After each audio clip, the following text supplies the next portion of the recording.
אני חושב שיש רגעים בחיים, או אני בחור צעיר, אני בן 40, לא יצא לי עוד זה, אבל שאתה מבין שאתה באירוע שהוא גדול, ויכול להיות שזה נקודת זמן שלא תחזור. זאת אומרת, יש לך הזדמנות, וזה יכול להתחיל ממשהו גרוע, אבל יש לך הזדמנות להיות חלק ממשהו שהוא חד פעמי וגדול, להשפיע, ולא תהיה לך עוד הזדמנות כזאת. יש לנו קבוצה של המנהלים של הקיבוץ, אני המרכז משק של הקיבוץ, עם המנהלת משאבי אנוש והמזכיר שלנו, שב-6:37 אנחנו מתכתבים מהממ"ד, שאני כותב להם עושים לנו יום כיפור. ואני זוכר את החוסר אונים שלי בתור אבא, שלא יודע מה עושים הילדים במצב כזה.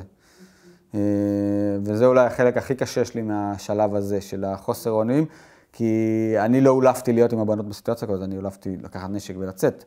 ושם מתחילה מסכת איסורים הזאת, גם כשאתה מפחד על הילדים שלך, מצד שני אתה גם מתישהו מבין שאתה חייב לצאת החוצה להילחם.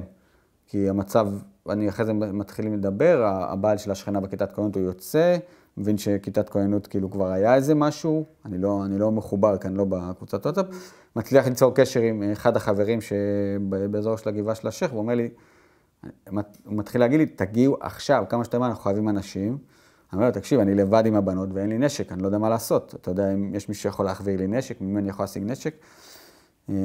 וככה עובר הזמן, ואני גם מתכתב עם הגרושה, שהיא בבית אחר בקיבוץ ברמד. אני אומר, אני חייב לצאת, אני לא יכול להישאר.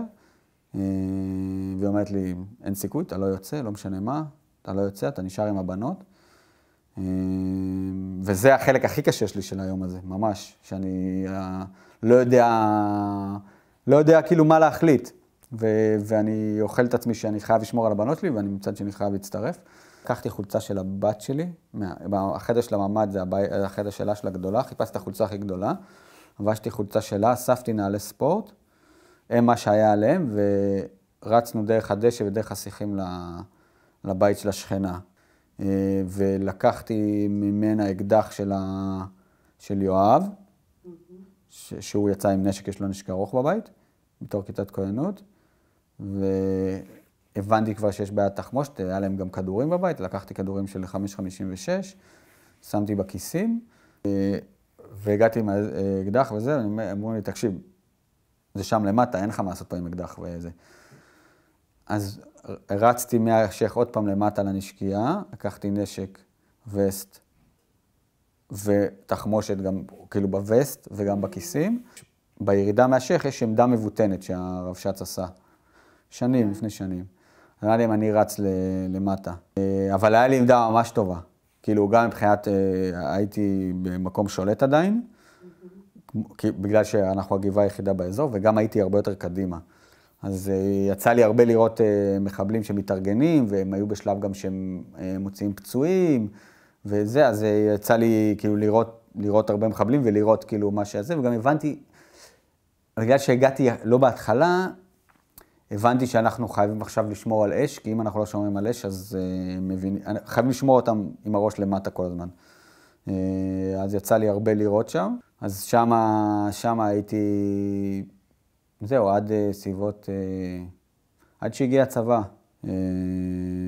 לא הסכמנו לפנות את העמדות כך מהר, בטח לא אחרי שהמשבר אמון שאף אחד לא מגיע, ואתה לא יודע מי מגיע וכמה מגיע, וגם ראית כל כך הרבה מחבלים בעין שאתה לא...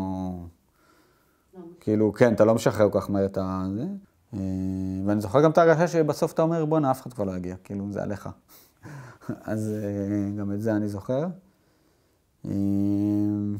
אנחנו עושים עכשיו הכל בשביל להחזיק את הקהילה הזאת ביחד, להחזיק את העסקים שלנו, לשפר אפילו, לנצל הזדמנויות, כי אנחנו רוצים לנקודת הנחה שהמצב הביטחוני ישתפר ואנחנו נחזור. אם הוא לא ישתפר, אז אנחנו בבעיה, ואני לא יכול להאשים אף אחד שהוא לא יחזור, כי אנחנו לא נכנסנו לזה מאפס, אנחנו הגענו ב-20 שנה שירו עלינו, שרפו לנו את השדות, יראו עלינו כל שנה, אנחנו במאי היינו בסבב, אנשים שוכחים את זה, אנחנו במאי היינו בסבב.